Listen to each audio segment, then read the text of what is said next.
श्री गुरु चरण सरोज रज निज मन मुकुर सुधारि वर्णौ रघुवर विमल यशो जोदायक फलचारि सियावर रामचंद्र की है।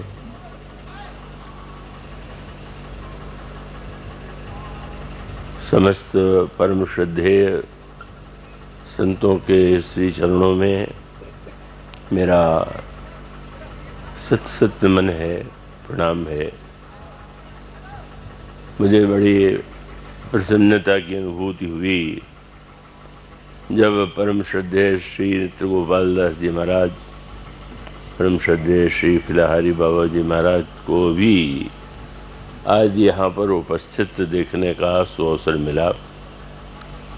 पिछले बार भी जब यहाँ आयोजन था तो महाराज नित्य गोपाल दास जी महाराज यहाँ नहीं थे और इस बार भी यही कहा जा रहा था कि वे संभवतः दूर होने के कारण इस अवसर पर नहीं आ सकेंगे।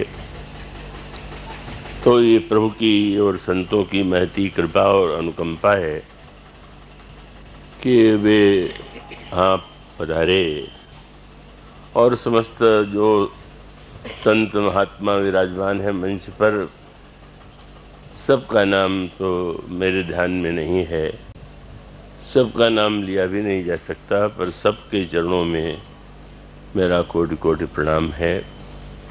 आप सब जो श्री अवध में विराजमान हैं और जिन्हें गोस्वामी जी कृतार्थ रूप की संज्ञा देते हैं, उन सबके चरणों में भी मेरा प्रणाम। कल जैसे जिस तरह से प्रश्न का प्रारंभ हुआ था, प्रश्न किया गया था उपासना क्या है और उसका स्वरूप क्या है। तो अगर संस्कृत व्याकरण की दृष्टि से विचार करें तो उपासना शब्द का अर्थ है निकट बैठना, समीप स्थित होना। तो कुछ शब्द बहुत प्रभावशाली प्रतीक नहीं होता। समीप बैठना, समीप में पहुंचना, क्या तात्पर्य? और वस्तुतः उसका तात्पर्य यह है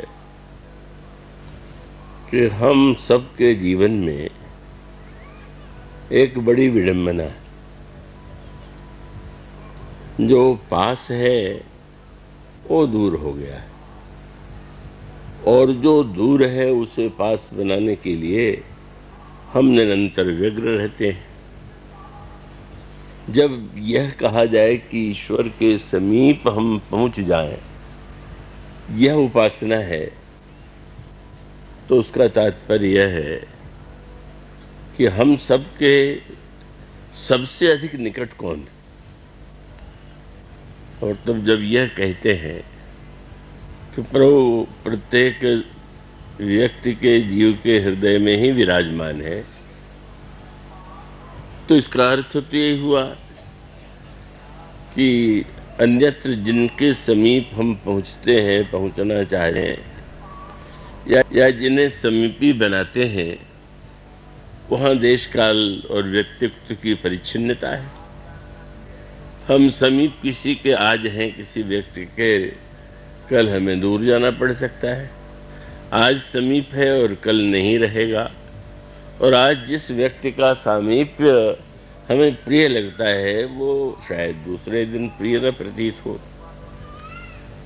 तो वस्तुतः जो एक विलक्षण वैपरीत्य हो गया है जीवन में कि सबसे निकट जो है, हम प्रयास करें साधना के द्वारा कि उसके निकट पहुंच जाएं। इसलिए वो गोस्वामी जी का वाक्य जहाँ पर प्रश्न आया कहाँ रहते हैं, तो उन्होंने कहा निकट में। तो निकट में है तो फिर उसको ढूंढना, उसको पाना, ये सब क्या है? तो वाक्य है गोस्वामी जी महाराज का कि निकट ही रहत दूर जो खोयो। यद्यपि वह निकट में ही विराजमान है, पर वो इतना दूर प्रतीत हो रहा है कि जो वस्तुतः निकट नहीं है वो निकट आ गए हैं। जो निरंतर निकट है हम उसके सामीप्य का अनुभव नहीं करते, और इसीलिए व्यक्ति का एक स्वभाव है। प्रभु ने जब श्री अवध प्रवासियों को उपदेश दिया तो बड़े प्रेम से उन्होंने एक बात कही कि संसार में यदि व्यक्ति किसी की प्रशंसा करता है तो यह कह करके करता है कि ये तो बड़े भाग्यवान। पर भगवान ने कहा कि सचमुच भाग्य की जो परिभाषा व्यक्ति ने मान ली है वो परिभाषा अधूरी। इसका तात्पर्य है कि धन बहुत है तो बड़ा भाग्यवान है, पद बड़ा है तो बड़ा भाग्यवान है, या बहुत विद्वान है तो बड़ा भाग्यवान है। पर वस्तुतः भगवान ने कहा प्रत्येक व्यक्ति अगर ध्यान से विचार करके देखे तो वो तो प्रत्येक व्यक्ति ही बड़ा भाग्यवान है। क्या पंक्ति आप पढ़ते हैं, प्रभु ने कहा भाग्यवान की प्रशंसा करना या भाग्यवान बनने का प्रयास करना। प्रभु उपदेश देते हुए कहते हैं आप लोग अपनी ओर ही देखिए, आप सब कितने बड़े भाग्यशाली। क्यों? बड़े भाग मानुष तन पावा। सबसे बड़े भाग्य का लक्षण ये है कि व्यक्ति को मनुष्य का शरीर मिला हुआ है। पर कैसी विडंबना है, जो शरीर मिला हुआ है वो हमें भाग्य का लक्षण प्रतीत नहीं होता, और जो नहीं मिला है उसको प्राप्त करके व्यक्ति अपने को भाग्यवान बनाना चाहता है। तो उसका एक मनोविज्ञान, और इसीलिए साधना की आवश्यकता है। ये व्यक्ति का एक स्वभाव है, और हम सब जानते हैं कि जो वस्तु हमें जितनी सरलता से प्राप्त हो जाती है उसमें उसका मूल्य हमारी दृष्टि में नहीं होता। यह मानवीय स्वभाव है, यह प्रकृति है। और जो जितनी कठिनाई से मिले वो वस्तु बड़े महत्व की जान पड़ती है। और इसका दृष्टांत तो जीवन में हम सब अनुभव करते हैं। जीवन के लिए अन्न कितना आवश्यक है, और हीरा मोती कोई आवश्यक नहीं।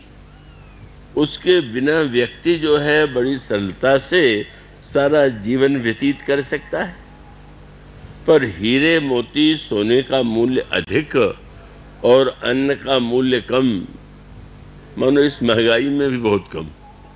इससे अन्न महंगा है ऐसा कहें तो भी इतना सोने के तुलना में और हीरे और मोती की तुलना में बहुत कम मूल्य है। तो गोस्वामी जी महाराज तो उसमें भी प्रभु की कृपा देखते हैं कि चलिए अच्छे हो गया, मणिमाणिक महंगे किए सहंगे तृण जल नाज। प्रभु का कौसुक कैसा कौतुक है कि उसको हीरा मोती सोना मूल्यवान प्रतीत हो रहा है, क्यों वो नहीं दिखाई देता। तो इसका तात्पर्य है कि अन्य वस्तुओं को हम प्रयत्न से पाते हैं, और ये शरीर बिना प्रयत्न के मिल गया। तो जब कोई प्रयत्न किया ही नहीं तो कभी ध्यान ही नहीं जाता कि हमें क्या मिल गया। ये प्रकृति है। आप देखेंगे सोने की अपेक्षा कहीं अन्न का मूल्य बहुत कम है, और अन्न से भी जल का मूल्य और कम है, और जल की तुलना में वायु का मूल्य तो कुछ नहीं के बराबर है। जो सबसे अधिक आवश्यक है, जिस वायु के बिना हम एक क्षण नहीं रह सकते, उसका दाम नहीं। और जिस सोने हीरे और चांदी के बिना हम जीवन भर रह सकते हैं, उसका इतना दाम। उसको पाने की इतनी अभिलाषा। तो प्रभु ने श्री अवधवासियों से कहा कि यह तो देखने की दृष्टि की कमी है कि वो भाग्य को व्यक्ति बाहर देख रहा है। बड़े भाग मानुष तन शब्द कितना सुंदर प्रभु ने कहा, पावा। पावा माने एक वस्तु तो है कि जिसे आप खरीद करके बाजार से लाते हैं, और एक वस्तु वह है कि जो आपको पड़ी हुई मिल जाए, सरलता से बिना प्रयत्न के मिल जाए। तो प्रभु का तात्पर्य है कि मनुष्य को जो शरीर मिला हुआ है वो किसी प्रयत्न का परिणाम तो हो ही नहीं सकता। कि अगर पूर्व जन्म में कोई पशु था, पक्षी था, कोई जंतु था, तो फिर ऐसी परिस्थिति में उसमें उसने कौन सा सत्कर्म, पुण्य और साधना की होगी कि उसे मनुष्य का शरीर मिला होगा। तो इसका अभिप्राय है कि वह शरीर जो है वो व्यक्ति के कर्म का परिणाम नहीं हो सकता, यद्यपि उसको कर्म के परिणाम के रूप में भी देखा गया है। उसकी चर्चा बहुत कृष्ण गंभीर नहीं होना चाहिए, ऐसा मान के चलता हूँ।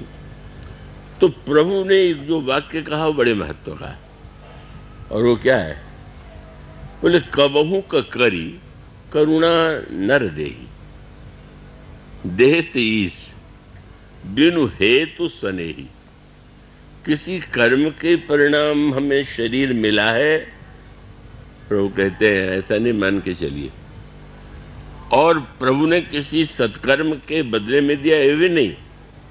उनका प्रभु इतने करुणामय हैं और बिना कारण के ही स्नेह करने वाले, तो वे कभी करुणा करके व्यक्ति को शरीर दे देते। तो इसका अभिप्राय क्या हुआ? सबसे मूल्यवान वस्तु हमको इतनी सरलता से मिल गई कि अगर व्यक्ति गहराई से विचार करके देखे तो क्या नहीं उसको मिल गया। हमारे महान संत श्री प्रिया बाबा जी महाराज थे श्री वृंदावन धाम में, उनके चरणों में भी कुछ वर्षों तक रहने का सौभाग्य मिला। तो उस समय एक विदेशी यात्री इंग्लैंड से आया हुआ था।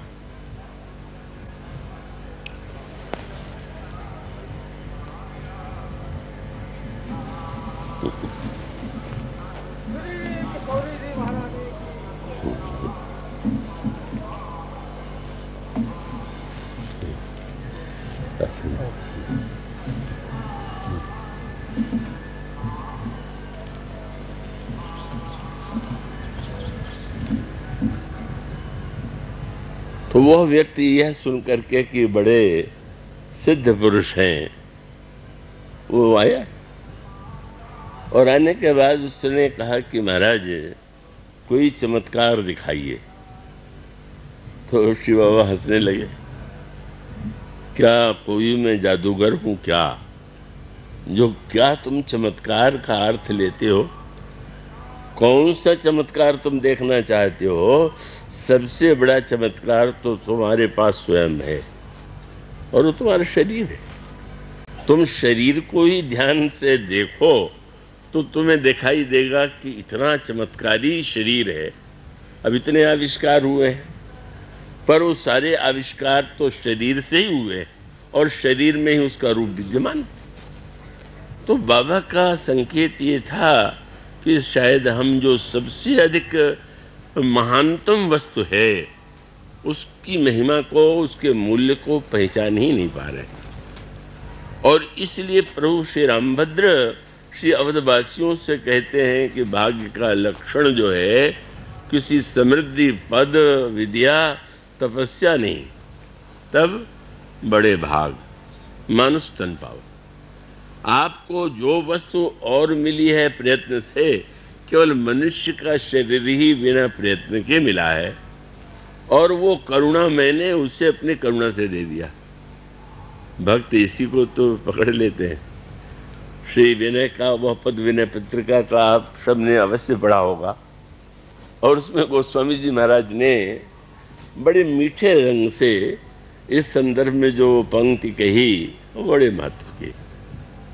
प्रारंभ करते हैं, हरि तुम बहुत अनुग्रह कीनो। प्रभु आपने कितना अनुग्रह किया। क्या? साधन धाम विबुध दुर्लभ तनु हम ही कृपा कर दीन। जो साधना का धाम है और देवताओं के लिए भी दुर्लभ है का वह शरीर आपने दे दिया। पर आगे बहुत मीठी बात उन्होंने कही, जैसे कोई व्यक्ति किसी के पास जाए और ये कहे कि आपने उस समय मुझे इतना ऋण दिया था, तो यही लगता है कि आज शायद वो ब्याज चुकाने आया होगा या मूल ही चुकाने आया होगा। पर गोस्वामी जी ने कहा कि महाराज यह स्थिति दूसरी है कि आपने इतना दे दिया कि उसका ऋण और बदला तो हम चुका ही नहीं सकते।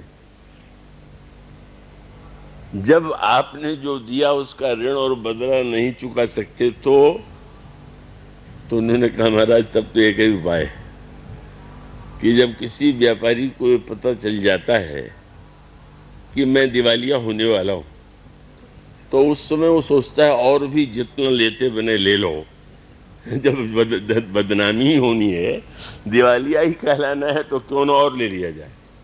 प्रभु आपने दे दिया और इतना दे दिया कि हम चुका नहीं सकते।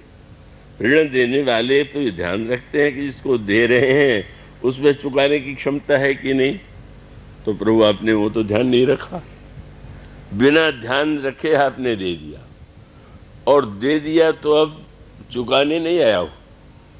हरि तुम बहुत अनुग्रह कीनो साधन धाम, विबुध दुर्लभ तनु हम ही कृपा करी दीनो। और तब क्या चाहते? बोले महाराज जब इतना आपने दिया है तो तदपि नाथ कछु और मांगी हो। जब चुकाना उकाना नहीं है और हम नहीं चुकावेंगे तो सोचते हैं और थोड़ा मांग ले। और बड़ा सुंदर विशेषण दिया। तो अच्छे हो, ऋण चुकाना नहीं है और मांगने पहुंच गए। तो गोस्वामी जी ने कहा प्रभु संसार में जो उदार होते हैं वो भी उदारता से ही देते हैं, पर आप तो परम उदार है। और परम उदार तो वही है कि जो न मिलने पर भी देता ही जाए। तो आप जब अकारण कृपालु हैं और आपने यह शरीर कृपा करके दे दिया और हम उसके द्वारा साधन कर नहीं पा रहे, साधन करते तो शायद उसका कोई उपयोग होता, और वह कर नहीं पा रहे हैं। और उसके पश्चात अब तदपि नाथ, जब इतना आपने दिया ही है तो कुछ और भी दे दीजिए। और तब अब उन्होंने जो बात कही वो मुझे बड़ी अनोखे, मुझे बहुत वर्ष पहले मैं आजमगढ़ गया हुआ था, तो वहाँ पर सायंकाल के समय नदी के किनारे बैठा हुआ था, 2-4 सत्संगी बैठे हुए थे, और वहीं से 10-5 कदम पर ही एक व्यक्ति और बैठा हुआ था। तो ये लोग तो सत्संग की चर्चा कर रहे थे और वह व्यक्ति हाथ में कटिया लिए हुए, वो हाथ में जो आपने देखा होगा जिसको वंशी कहते हैं, उसमें कटिया लगाए बिल्कुल एकाग्र चित्त से बस देख रहा था। उसको कुछ नहीं सुनाई पड़ा, कौन बैठे हैं, क्या कह रहे हैं, क्या उत्तर दे रहे हैं, बिल्कुल वो देख रहा है कि जरा सा कांटा हिलने का तात्पर्य है कि मछली फंस गई। और फिर वो जल्दी से ज्यों ही उसने देखा कि कांटे में मछली फंसी हुई है तो उसने तुरंत निकाल लिया। और इस तरह से जितने देर हम लोग बैठे रहे उतने देर इतनी एकाग्रता से उसने उन मछलियों को पकड़ लिया। और तब इस पद के अर्थ पर विशेष ध्यान गया। क्या श्री गोस्वामी जी ने मन को मछली बताया तो ठीक है, मछली को जाल में पकड़ा जाता है। तो श्री गोस्वामी जी महाराज कह सकते थे कि मेरा मन मत्स्य जो है वो विषय बारी, मन मीन भिन्न नहीं हो तो कवहूं पल एक। ये हमारा विषय मन जो है वो विषयों के जल में इतना अपने आप को निरंतर रखना चाहता है कि एक क्षण भी अलग नहीं होना चाहता है। तो अब एक कृपा कीजिए। अब यहाँ पर क्या भावना युक्त बात को भक्त कभी कभी अनोखे ढंग से कह देते हैं।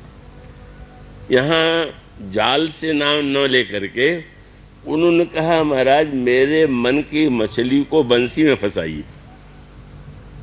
कह देते आप जाल में मन को फंसा लीजिए। पर बहुत बड़ी बात गोस्वामी जी ने कही। क्या? बोले मैंने तो सुना है कि आपको पाने के लिए एकाग्र होना पड़ता है, तो हम तो हो नहीं पाएंगे, आप ही एकाग्र होकर मुझे पकड़ लीजिए तो अच्छा रहेगा। आपके लिए मैं एकाग्र नहीं हो पाऊंगा। कहाँ से हूँ महाराज, मन तो इतना चंचल है कि हूँ हारों करी जतन विविध विधि अतिशय प्रबल अजय। तो प्रभु अब वंशी का अर्थ माने कितना एकाग्र था। बोले प्रभु ये मत कहिए कि तुम एकाग्र मन से मेरे चरणों का चिंतन करो। आप कृपालु हैं तो मैं ये देखना चाहता हूं कि आप कितनी एकाग्रता से भक्त को या जो जीव है उसको अपना सामीप्य दे देते। और फिर सारा उपाय भी भक्त महोदय स्वयं बता देते हैं कि महाराज एक तो बांस चाहिए, उसमें कटिया चाहिए और कटिए में वो चारा चाहिए जो मछली को प्रिय हो।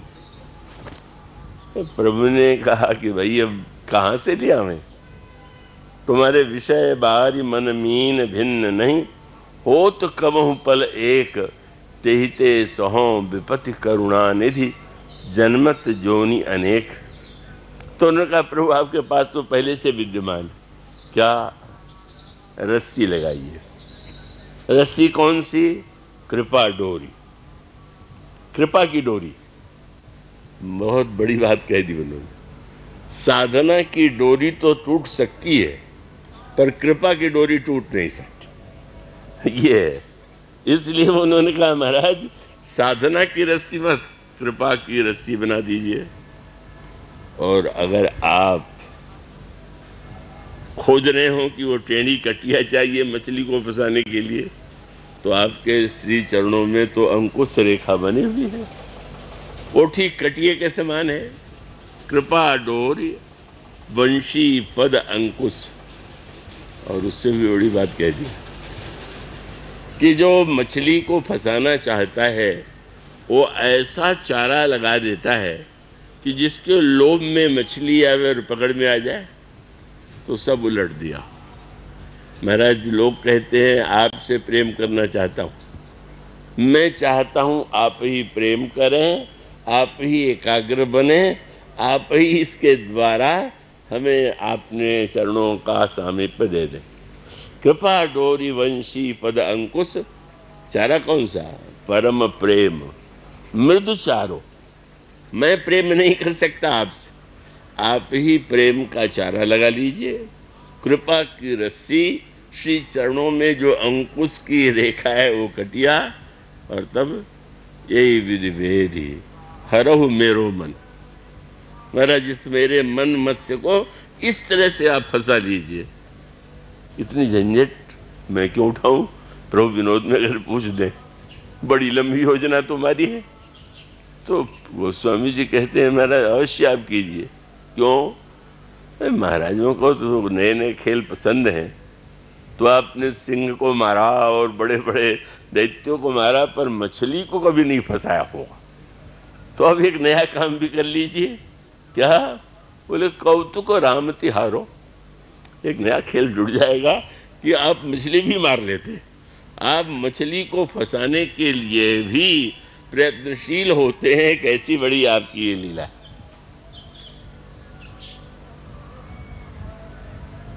आपका कौतुक हो जाएगा और आपके कौतुक से हमारा काम बन जाएगा। और फिर बहुत मीठी बात कही। शास्त्रों में व्यक्ति को बंधन से मुक्त करने के लिए अनेक उपाय बताए। तो वेदांत शास्त्र ने कहा कि भाई अगर कोई बंधन में बंधा हुआ है और उसमें सामर्थ्य हो और उस सामर्थ्य से उस रस्सी को तोड़ दे तो मुक्त हो जाएगा।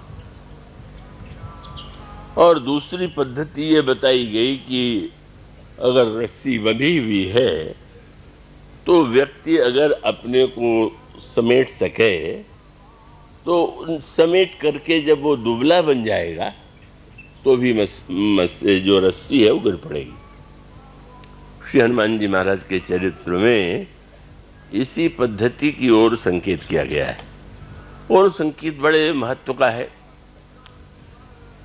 परतंत्रता और स्वतंत्रता, जीव स्वतंत्र है कि परतंत्र है? तो परवश जीव स्ववश भगवंता, जीव अनेक एक श्रीकंता। तो श्री हनुमान जी महाराज ने लंका में जो जो दिव्य दर्शन और अनुभव किए, उसमें श्री हनुमान जी ने जब यह प्रसंग आता है कि मेघनाद ने उन्हें नागपाश में बांध लिया, तो उसका तात्पर्य क्या है, उसका अभिप्राय क्या है? क्या मेघनाद के लिए क्या यह संभव है क्या कि श्री हनुमान जी को नागपाश में बांध सके? और नागपाश में बंधेंगे क्या? जो शंकर के अवतार हैं वहां तो नाग जो है आभूषण की तरह होते हैं, वो बंधन की तरह तो होते ही नहीं। पर उनका एक विशेष तात्पर्य था। जब श्री हनुमान जी महाराज वृक्ष पर बैठे हुए थे और त्रिजटा ने ये स्वप्न सुनाया कि बंदर लंका में आया हुआ है, लंका जलावेगा, तो श्री हनुमान जी चौंक पड़े। प्रभु ने लंका जलाना है ऐसा तो कोई आदेश दिया नहीं। हाँ, मैं आया हूं ये देख लिया, तो कैसे मैं निर्णय करूं? मुझे जो श्री मुख से आदेश दिया उसे मैं मानूं कि त्रिजटा के सपने में जो दिखाई दिया उसे मैं मानूं? तो श्री हनुमान जी को एक सूत्र उन्होंने दिया कि जब तक स्वतंत्रता का भान मुझे था, मैंने स्वतंत्रता का सदुपयोग किया। जैसे कोई रस्सी है तो उसमें आप गाय को किसी को अगर बांध दें तो कम से कम जितनी रस्सी है उतनी दूर तक तो हो जाएगी। माने वो परतंत्रता ऐसी नहीं हो गई कि वह अपने स्थान से एक थोड़ा भी आगे न बढ़ सके। तो श्री हनुमान जी ने इस समय एक बड़ा अनोखा दर्शन चुना और उसका अभिप्राय यह था कि महाराज अभी तक तो आपने जो आदेश दिया था और उस आदेश का मैंने पालन किया, पर अब एक ऐसा संदेश या ऐसा स्वप्न सुनाई दे रहा है तो मैं निर्णय करने की स्थिति में नहीं हूं। इसलिए आप पूरे से सुंदरकांड पर दृष्टि डालेंगे तो श्री हनुमान जी महाराज हर कार्य के पहले विचार विचार विचार सर्वत्र शब्द आपको मिलेगा। चाहे सुग्रीव ने विलंब किया हो तो भी गोस्वामी जी महाराज कहेंगे यहाँ पवन सुत हृदय विचारा, यहाँ पर भी विचार। और जिस समय बंदर प्यास में मरने लगे तो मन अनुमान कीन हनुमाना, मरे चाहत सब बिनु जल पाना, वहाँ भी विचार। और सर्वत्र हनुमान जी ने पुर रखवारे देख बहु कपि मन कीन विचार। तो प्रत्येक क्रिया के पहले श्री हनुमान जी विचार करते हैं। और बहुत बड़ा सूत्र है कि जब विवेक ईश्वर ने दिया है तो हमारा कर्तव्य है कि हम विचार करें। लेकिन एक स्थिति ऐसी आ जाती है जब विवेक और विचार की सीमाएं समाप्त हो जाती, और वो अवसर कौन सा है? इसका अभिप्राय है कि जहाँ तक हमें विवेक है वहाँ तक तो हम विवेक से निर्णय करेंगे।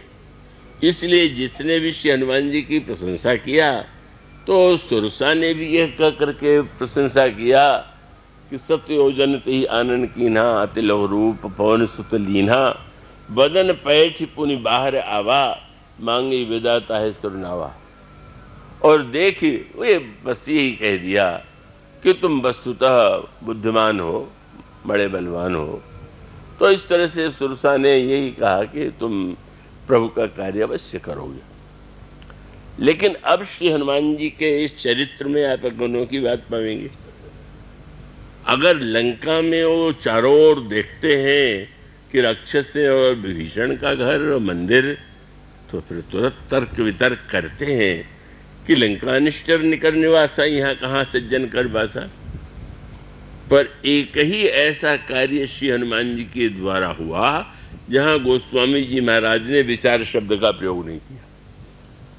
सब कार्य में रात्रि में कब में बैठे, बोले फुर रखवारे देखी बहु कपि मन कीन है विचार, अति लघु रूप धरऊं निशि नगर करऊं पैसार।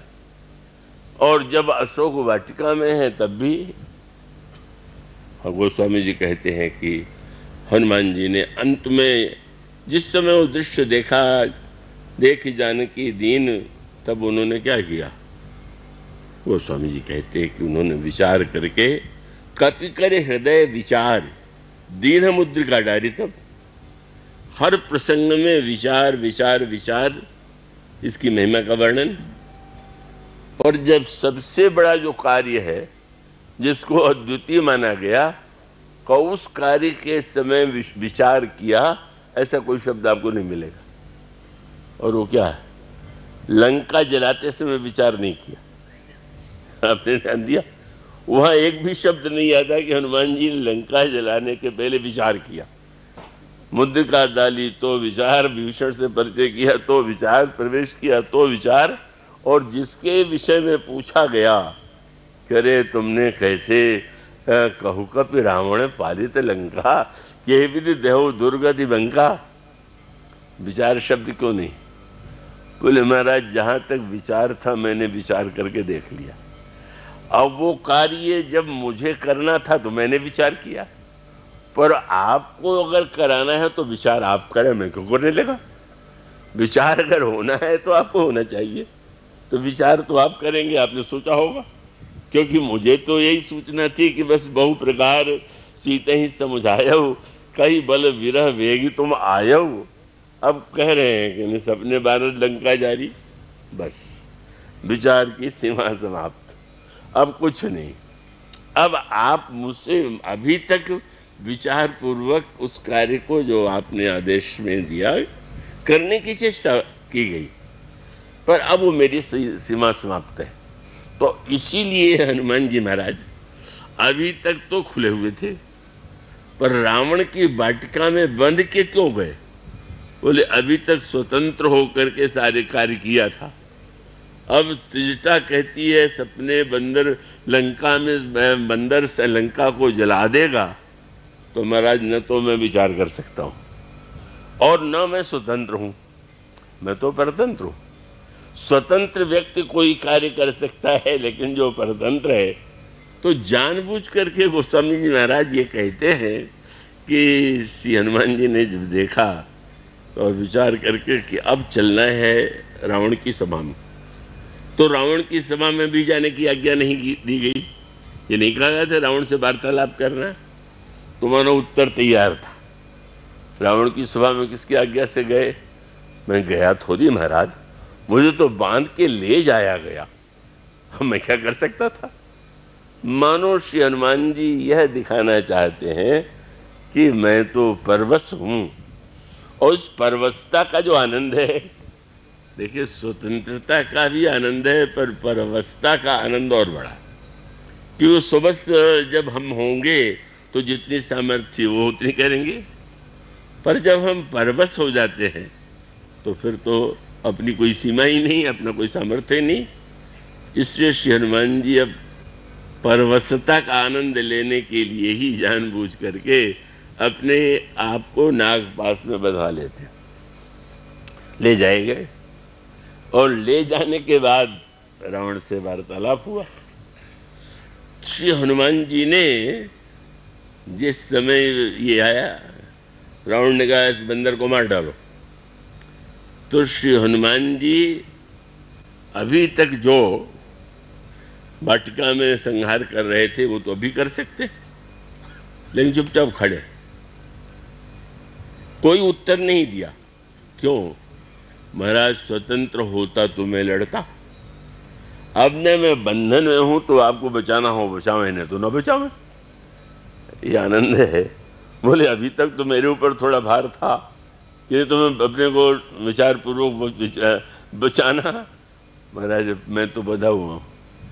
और तब वो आनंद है जिसको कृपा का आनंद कहते हैं। जब हम प्रयत्न और विचार से कुछ कार्य करते हैं तो हमें कहीं न कहीं एक अपने प्रति महत्व बुद्धि का उदय होता है। और जब बंधन में है और रावण के द्वारा जो सैनिक हैं वो मारने के लिए जा रहे हैं, श्री हनुमान जी कोई प्रयत्न नहीं करते, लेकिन दृश्य बदल गया। बोले ताही समय विभीषण आवा। आए विभीषण जी, और नाई शीस करी विनय बहुता, नीति विरोधन मारिय दूता। महाराज दूत को मारना नीति के विरुद्ध है। और रावण ने कहा ठीक कहते हैं विभीषण। हनुमान जी ने ये नहीं देखा कि रावण बड़ा विभीषण से प्रेम करता। बोले वाह प्रभु, मैं अगर खुला होता तो बचाना मुझे पड़ता, पर आपने बचाने का प्रबंध पहले से कर रखा होगा, इसीलिए इसी में आपने विभीषण को बुला दिया, तो इसमें मेरी क्या विशेषता रही। और उससे भी बड़ी बात, विचार जहाँ करना चाहिए साधारणतया, क्या क्या रावण ने कहा मारेंगे तो नहीं, पर बंदर को दंड अवश्य देंगे। दंड क्या देंगे? कपि कह ममता पूछ पे, सबही कहो समझाए, तेल बोरी पट बांध पुनी, पावक देहु लगाए। इसके पूंछ में कपड़ा लपेटो, घी तेल डाल के आग लगा दो। हनुमान जी ने मन ही मन प्रणाम किया। महाराज सपने ही सही था। क्यों कि लंका को जलाने के लिए कहां से मैं घी ले आता, कहां से तेल ले आता, कहां से कपड़ा ले आता, कहां से आग लगा ले आता। सारा प्रबंध भी और आपने रावण से करा दिया। कैसी अनोखी बात। बोले सारी यात्रा में तो यही मैं देखता रहा कि रावण ने जब तलवार निकाल लिया तो मुझे नहीं, मंदोदरी ने हाथ पकड़ के, तो मुझे लगा कि आप तो रावण की पत्नी से भी अपना कार्य ले लेते हैं। और जब रावण ने मारने के लिए मुझे आदेश दिया तो लगा कि आप रावण के भाई से भी काम ले लेते हैं। पर जब रावण ने कहा कि पूंछ में आग लगा तो बोले प्रभु आप रावण से भी काम ले लेते हैं। ये कार्य तो आपने रावण से कराया, इसमें क्या हमारा पुरुषार्थ है, क्या हमारा विचार है। इसलिए श्री हनुमान जी महाराज जो है, उनके मन में कोई गर्व की अनुभूति कैसे हो सकती है। तो उसका तात्पर्य यह हुआ कि प्रभु कितने करुणामय हैं, और इस करुणा का, कृपा का साक्षात्कार और अनुभव जो है, जितनी परतंत्रता और अभाव में होता है उतना अपनी सामर्थ्य रहते हुए नहीं होगा। और ये जो एक अनुभूति है का स्वयं अपने आप में गुण का जो अनुभव हो रहा है, सामर्थ्य का जो अनुभव हो रहा है, उसका सदुपयोग करना चाहिए। पर जब सामर्थ्य के बाद असमर्थता की स्थिति का अनुभव हो, तो इसलिए मानो सूत्र यह है कि अगर यह मान लिया जाए कि यह जो व्यक्ति को मनुष्य शरीर मिला है वो किसी सत्कर्म का परिणाम है, तो इसका अर्थ हुआ कि व्यक्ति ने कोई कर्म किया और उसको मनुष्य शरीर मिल गया। पर प्रभु ये कहते हैं कि बार बार कि उसने क्या प्रयत्न किया, और ये संकेत है कि वस्तुतः प्रभु तो अकारण ही कृपा करने वाले, और वो अकारण कृपा से ही कुछ दे देते हैं। उसमें व्यक्ति अपने आप को मिथ्या संतोष दे देता है कि यह मैंने किया या मेरे क्रिया का यह परिणाम। तो इसका तात्पर्य प्रभु का यह था कि व्यक्ति को शरीर इतनी सरलता से प्रभु ने कृपा करके दे दिया, पर व्यक्ति की कितनी बड़ी ये विडंबना है कि इतना सौभाग्यशाली होता हुआ भी वो अपने को अभागा कह रहा है। वो कह रहा है क्या बताओ, मेरा तो भाग्य अच्छा नहीं, दूसरे बड़े भाग्यशाली। प्रभु कहते अगर वो ध्यान से देखे तो बहुत बड़ा भाग्यशाली। तो रामायण में 3 शब्द, अभागा वो है जिसके पास न हो, और सौभाग्यशाली वो है जिसके पास हो। पर विभीषण जी ने साहित्य में एक नया शब्द गढ़ लिया। कब? रावण ने प्रभु पर प्रहार तो विभीषण पर किया था, और प्रभु ने रक्षा करने के लिए विभीषण को पीछे ढकेल दिया, स्वयं शक्ति को छाती पे झेल लिया। तो झेल लेने के पश्चात जब वो क्रोध में आए तो गदा लेकर के रावण पर प्रहार करने के लिए चले। होती पार्वती को विश्वास ही नहीं हो रहा कि गदा लेके विभीषण, कहीं हनुमान जी का नाम प्रभु से मुख से विभीषण। उन्होंने कहा, पार्वती उमा विभीषण रावण ही सन्मुख चितौ की काऊ, सोई अब भिरत काल जिमि श्री रघुवीर प्रभाव। जब वो रावण की ओर बढ़े तो उन्होंने पहला जो शब्द कहा बहुत सुंदर था। ये नहीं कहा कि तुम अभागे हो, उन्होंने कहा रे कुभाग्य, अरे कुभागे, कुभागे मैंने। इसका अभिप्राय जिसके पास न हो अभागा, जिसके पास हो वो भाग्यशाली, पर होते हुए भी जो सर्वनाश करे वो कुभागा। तो तुम्हारा दुर्भाग्य है कि तुम्हारे पास सब था। अब जब भगवान शंकर जैसा गुरु मिल गया तुम्हें, लंका जैसा एक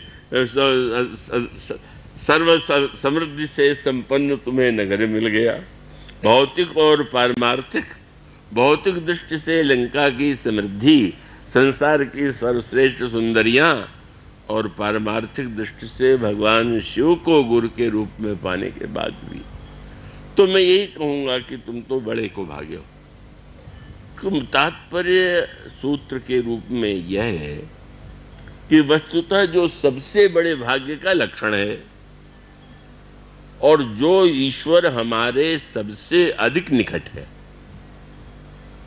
सबसे अगर निकट है, और उसके लिए तो निकट शब्द भी शायद कुछ अधिक दूरी जैसा लगता है, तो गोस्वामी जी महाराज कहते हैं, भाई सत्य तो ये है कि निकट ही रहत ये दूर जन खोयो। इसको कई प्रसंगों के माध्यम से बहुत बहुत मधुर रसमय पद्धति में प्रस्तुत किया गया है।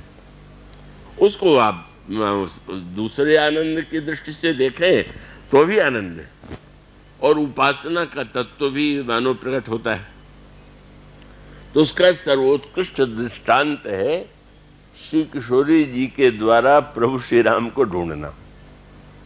और बड़ी अटपटी बात हो गई।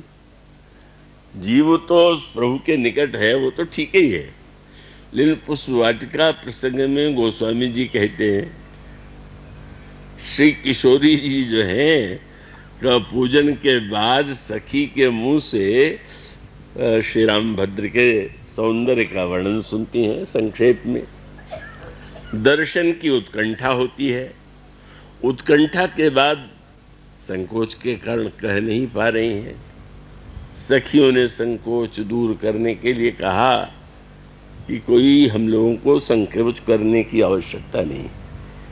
आजकल तो जनकपुर में वेदांत की चर्चा नहीं चलती, यहाँ तो वैसे ज्ञानियों का नगर था, लेकिन आजकल तो केवल सुंदरता की ही चर्चा चल रही।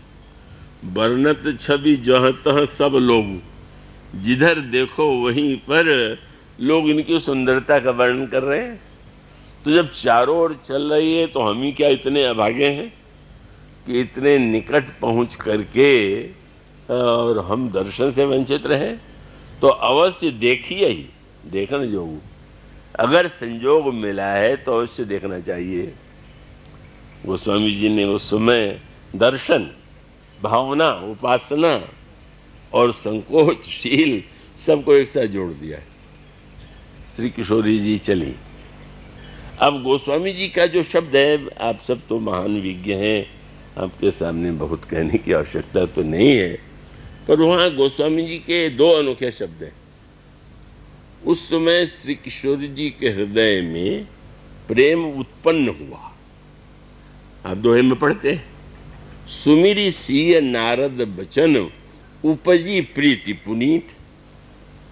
तो उपजी माने पहले नहीं थी, आज सुन के उपजी प्रीति क्या?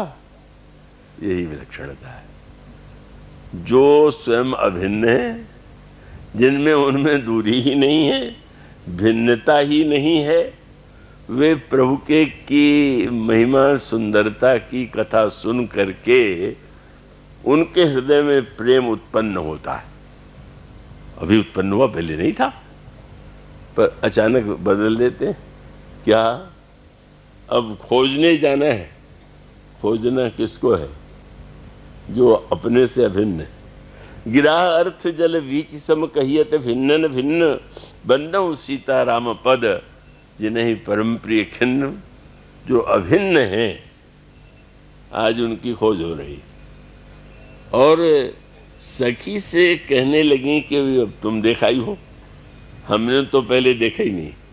लीजिए, सखी ने देखा, इसके पहले श्री किशोरी जी ने नहीं देखा। अनादिकाल से अनंत काल तक वो तो निरंतर समीप ही रहते हैं। तो वो कहती हैं कि अब तुम ही जानती हो मार्ग। यह उपासना पद्धति का क्रम, जो वस्तुतः अपना ही है, जो अत्यंत निकट है, और उसको एक भौतिक दृष्टांत दें कि हम दूसरों को देखने का प्रयत्न करते हैं तो केवल आंख चाहिए, लेकिन अपने को देखना चाहें तो आंख और दर्पण दो की जरूरत पड़ जाएगी। शीशे का प्रयोग करें, नहीं तो आंख के द्वारा सबको देख रहे हैं, अपने को नहीं देख पा रहे। इसे गोस्वामी जी दर्पण और दृष्टि दोनों की बात कहा करते हैं। मुकुरम मलिन अरुणैन विहीना, राम रूप देखें किम दीना, नेत्र नहीं दर्पण गंदा। कैसी विलक्षण लीला हो रही है। आपने सरोवर में स्नान किया है और देवी पार्वती का पूजन किया है, और पूजन के पश्चात वरदान मांग रहे हैं। निज अनुरूप सुभग वर मांगा, मेरे योग्य वर मुझे दीजिए। सारा क्रम कैसा विलक्षण है। पूजा करना, और पूजा करके जो निरंतर ही उनके हैं, उनको प्राप्त हैं या उनसे अभिन्न हैं, अभी कहती है मुझे तो पता ही नहीं। अब आप ही निर्णय करके जो मेरे योग्य हो वैसा पति मुझे दे दीजिएगा। और तब जब वो स्वामी जी ने का वर्णन किया तो किशोरी जी के हृदय में उत्कंठा हुई, और उत्कंठा के बाद जो है उस सखी से कहा कि तुम्हें मार्ग जानती हो।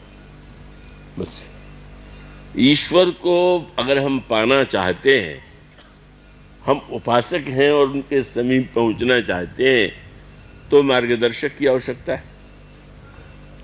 तो श्री किशोरी जी अनजान बन करके कहती हैं कि अब मैंने तो उन्हें देखा भी नहीं है और मैं जानती भी नहीं कि कहाँ है, तो तुम ही आगे आगे चल के दिखाओ। वो सखा आगे चल रही, श्री किशोरी जी पीछे चल रही। किसी ने पूछा कि श्री किशोरी जी ने सखी को आगे क्यों कर दिया? सखी को आगे करने के स्थान पर पीछे रह करके भी तो सखी कह सकती इधर चलिए। वो स्वामी जी ने एक नया रस दे दिया। बोले वैसे तो व्यवहार में था कि वो सखी देखा इसलिए दे दिया, लेकिन सही बात दूसरी थी। क्या? चली अग्र कर प्रिय सखी सोई। क्यों? बोले प्रीति पुरातन लखई न कोई। हम लोगों का पुराना प्रेम कोई जान न जाए। ये ऐसी अद्भुत बात आपने ध्यान दिया। बोले मैं तो जानती है कहाँ है, तो मैं अगर पहुंच गई तो कहेंगे पहले से कुछ योजना थी क्या? पहले से आप लोगों को एक दूसरे का ज्ञान था? तो अब गोस्वामी जी कहते हैं कि मेरा पुरातन प्रेम, बस यही आनंद है। उपासना माने चिर पुरातन और चिर नूतन। पुरातन में प्रामाणिकता है पर रस नहीं, और नवीनता में रस है पर प्रामाणिकता में संदेह। कोई नई वस्तु है, आगे चल के क्या सिद्ध होगी? तो वो नई वस्तु प्रामाणिक नहीं, और पुरानी वस्तु में तो प्रामाणिक इतने वर्षों से है, लेकिन फिर कहीं रस है कि खाली है। तो गोस्वामी जी ने दोनों शब्द जोड़ दिए। उन्होंने कहा उपजी प्रीति पुनीत, प्रेम उत्पन्न हुआ, और फिर कह दिया, बोले प्रीति पुरातन। सत्य तो यह है कि प्रेम पुराना है, दोनों एक दूसरे को जानते हैं, और दूसरे को कहना भी शायद ये शब्द का उपयोग है, लेकिन उस चली अग्र करी प्रिय सखी सोई, और प्रीति पुरातन लखई न कोई, कहीं कोई देख न ले, जान न ले। और यही उपासना का आनंद है। जो पास है उसको दूर मान लीजिए, और दूर मान करके फिर उसको खोजिए। जैसे आंख बिचौनी का खेल होता है, अब उसको जबरदस्ती कह दिया तुम छिप जाओ, और फिर ढूंढ रहे। जो छिपा है हमारे खेल में, उसी को हम ढूंढ रहे हैं। तो मानो यह खेल जो चल रहा है, अच्छा ठीक है, आप श्रीवद में पधारे, मैं आपके द्वितीय रूप में मिथिला में, और फिर आप पाएंगे। और हम दोनों का सामीप्य जो है, का पहले दूरी, और वो दूरी इतनी कि सखी लेके चलती, पर वहां पहुंचने पर क्या हो गया, का सखी ने जब वहां जाकर के जहां श्री रामभद्र को देखा था वहां नहीं थे। गोस्वामी जी ने यही कहा कि वहां जाने पर नहीं मिले। और यही उपासना का एक दूसरा पक्ष है। किसको प्रभु कहाँ मिलेंगे, किस रूप में मिलेंगे, कैसे मिलेंगे, का इसके विषय में दावे से नहीं कहा जा सकता कि वो किसको कहाँ कैसे और किस रूप में मिलेंगे। इसका अभिप्राय कि सखी ने जहां देखा था, अगर वहीं मिल जाते तो उसका अर्थ है कि मिलने का उपाय यही है। पर प्रभु का और श्री किशोरी जी का जो दिव्य कौतुक मई दिव्य लीला चल रही है, को उसमें गोस्वामी जी कहते हैं सखी ने कहा मैंने देखा तो यही था।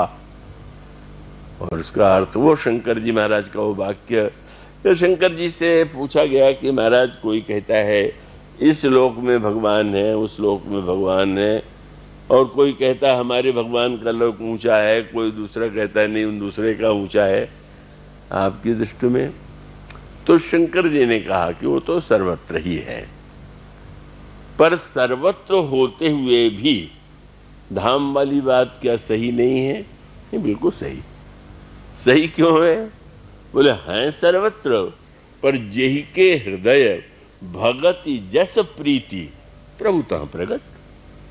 जिसने जहां देखना चाहा और जहां उन्होंने दिखाना चाहा, इसलिए वस्तुतः उस आनंद की अनुभूति का तात्पर्य यह है कि वस्तुतः जो निरंतर समीप से समीप, क्या श्री किशोरी जी की बात तो सर्वथा ही अद्वितीय है, पर जीव के निकट हृदय में भी अगर वो है विराजमान तो सबसे निकट है, और सारे संबंध तो उनसे ही व्यक्ति के शाश्वत हैं, और किसी से संबंध तो शाश्वत नहीं है। लेकिन चलिए खोज करें, जो दूर लगा, जो दूर नहीं है उसको दूर बनाया, दूर मान लिया, और दूर बना करके दूर मान करके खोजने चले, इसी का नाम साधना। साधना माने उसको पाने का प्रयास करना जो प्राप्त है, और जिसको हम देख नहीं पा रहे हैं। अब ये तो मानो आप हम पर आप पर है, किसी किसी को चल के देखने में भी आनंद बहुत आता है, थोड़ा और दूर हो जाए, थोड़ा और। लोग चले जाते हैं बड़े बड़े पर्वतों के ऊपर दर्शन करने, तो नीचे भी भगवान भी मिल सकते हैं, लेकिन वो पहाड़ पर चढ़ने पर एक वो आनंद आता है। तो ये जो आनंद आता है इस खोज का, साधना का अर्थ ये हुआ कि हम उसे पाने का प्रयत्न कर रहे हैं जो नित्य प्राप्त है, और उसे खोजने का हम प्रयास कर रहे हैं जो वस्तुतः है ही। तब अब जब वहां सखी लेके गई और तब कहीं वो तो है नहीं। इसका अर्थ है कि किसको कब कैसे कहाँ मिले। किसी को कहिए वन में मिल जाए, और किसी को कहिए घर में मिल जाए। मनु जी राजा के रूप में घर थे तो वन में मिले। जब तीर्थवर नैमिष विख्याता अति पुनीत साधक सिद्ध दाता, तो लगा कि प्रभु को पाना है तो वन में जाओ। और विश्वामित्र जी रहते थे वन में, तो उनसे कहा मुझे पाना है तो महल में जाओ। बड़े लक्षण हैं। वन वाले से कहते हैं घर में चलो, घर वाले से कहते हैं वन में जाओ। बड़े हमारे प्रभु के कौतुक बड़े अनोखे। विश्वामित्र तो वन में रहते, पर अब उनको पाने के लिए जब विश्वामित्र जी को चल के आना पड़ा और वहां जाकर के मांगना पड़ा। प्रभु को मांगने आए। इतने बड़े तत्व की गायत्री मंत्र के मंत्र दृष्टा सब कुछ होते हुए भी यह जो अद्भुत प्रभु का कौतुक है, क्या इसलिए मनु से तब मिले जब उसके पहले अस्थि मात्र हो ही रहे हो शरीरा, केवल हड्डी रह गई। और विश्वामित्र जी महाराज पहुंच भी गए तो प्रभु सामने नहीं आए। महाराज दशरथ ने आसन पर बैठाया, पूजन किया, सत्कार किया, पर महर्षि की आंखें तो खोज रही हैं जिसके लिए मैं आया हुआ हूं वो कहाँ है, वो कब आए। मनु गोस्वामी जी विनोद करते हैं, क्या बोले जब नहीं आए तो अब क्या करें। मुनि महाराज तो पूजन कर चुके, तो आपने दिवस भांति भोजन करवावा, भोजन कराया। और जब भोजन कर चुके तो वो तुरंत प्रभु आके प्रणाम करने लगे। बोले ये न समझना कि हम व्रत रहने वालों के पास ही जाते, किसी किसी से खाने के बाद ही मिलते।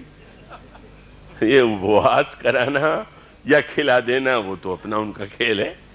विश्वामित्र को तो तभी दर्शन हुआ जब वे तो भांति भोजन करवावा, मुनिवर हृदय रस अधिपावा, पुनि चरणन मेरे सुतचारी, राम देख मुनि देह विषारी।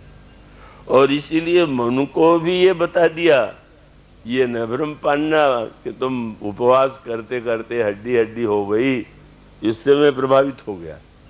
इसे दर्शन के पहले प्रभु ने क्या कौतुक किया।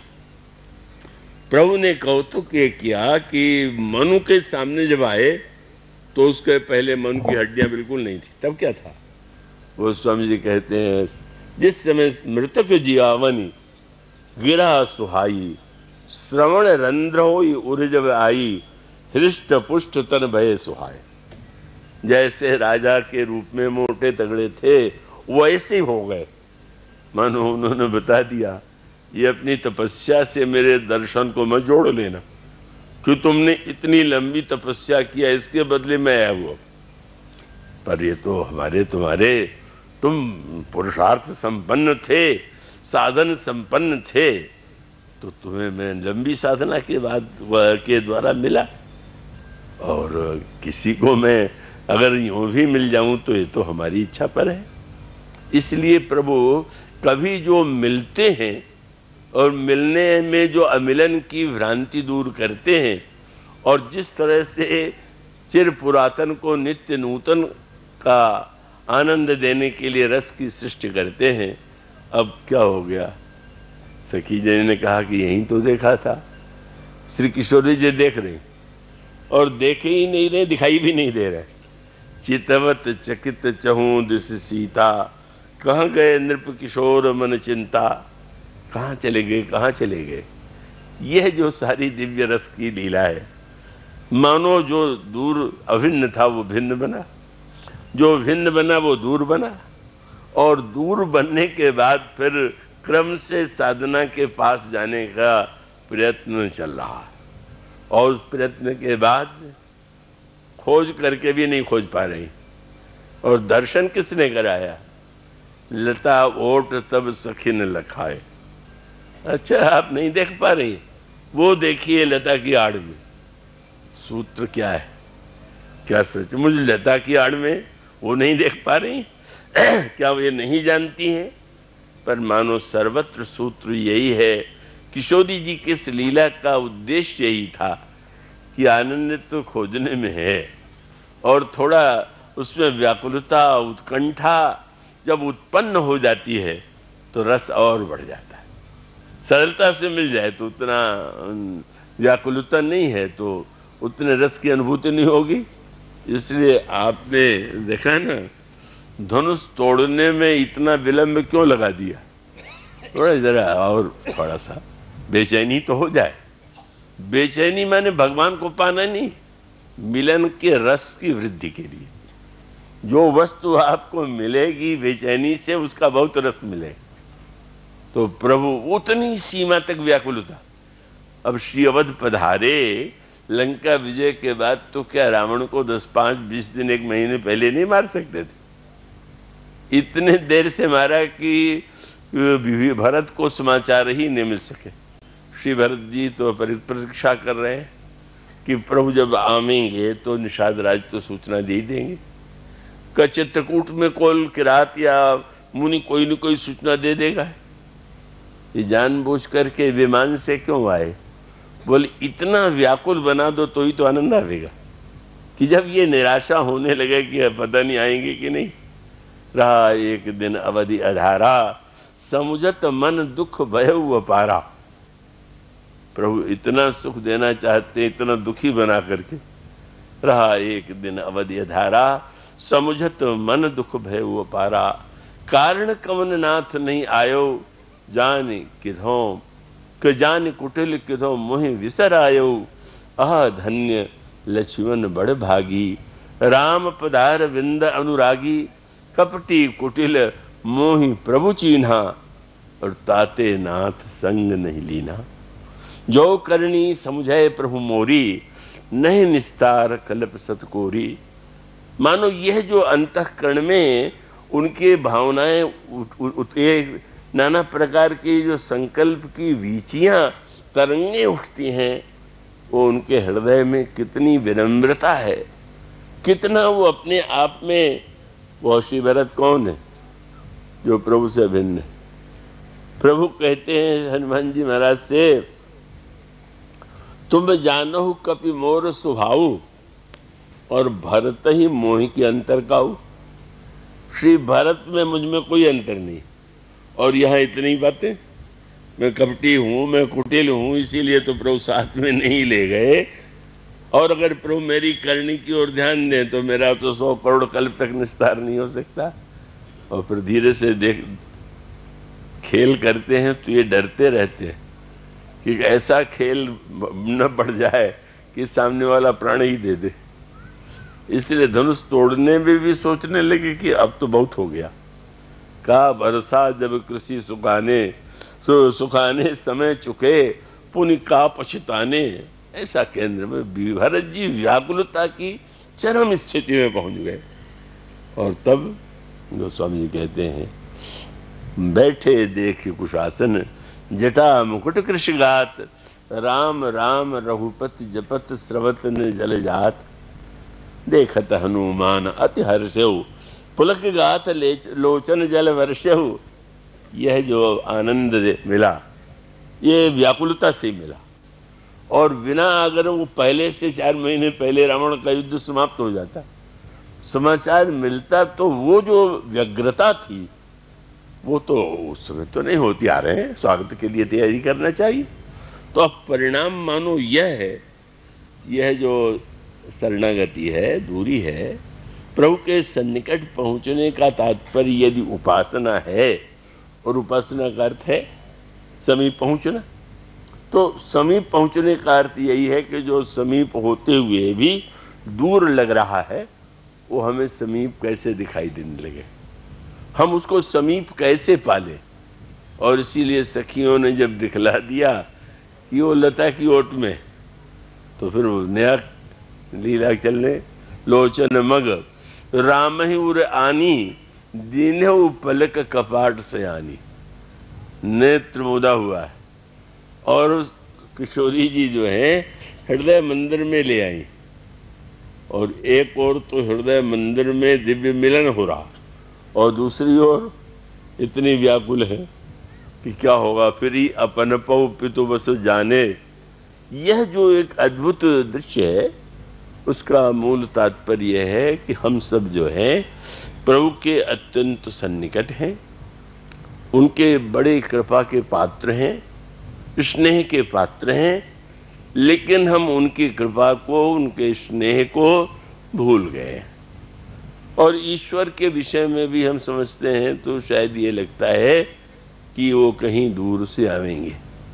महाराज मनु के सामने जब आए तो किसी ने कहा कि और तो सब पहले आ गए थे, लगता है कि जिसके लोक से जितनी दूरी रही होगी उसको आने में उतना समय लगा होगा, क्योंकि वर्णन आता है कि ब्रह्मा आदि सब जो है बार बार आए।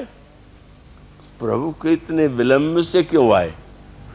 क्या उनका लोक सबसे दूर था क्या कि आने में समय लग गया?